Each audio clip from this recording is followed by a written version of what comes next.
საქართველოში სკოლების დირექტორთა შესარჩევი კონკურსი დაიწყო. ამის შესახებ საქართველოს განათლების მინისტრმა დიმიტრი შაშკინმა და მასწავლებელთა პროფესიული განვითარების ეროვნული ცენტრის დირექტორმა გია მამულაშვილმა დღევანდელ პრესკონფერენციაზე განაცხადეს. კონკურსში მონაწილეობის მიღება უმაღლესი განათლების მქონე ნებისმიერ პირს შეუძლია.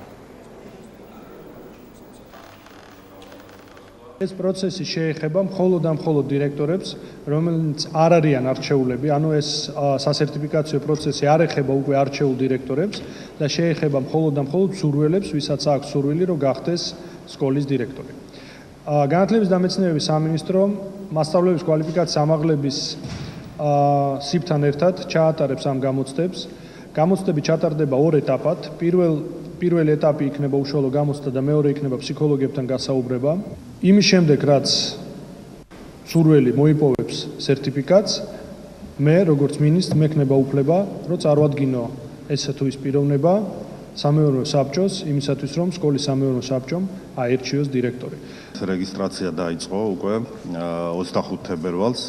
რეგისტრაცია გაგრძელდება 20 მარტის ჩათვლით. დღეისათვის უკვე დარეგისტრირდა რამოდენიმე ათეული მსურველი. გამოცდაში მონაწილეობის, კონკურსში მონაწილეობის მიღება შეუძლია ყველა მსურველს, ვინც არის საქართველოს მოქალაქე და აქვს უმაღლესი განათლება.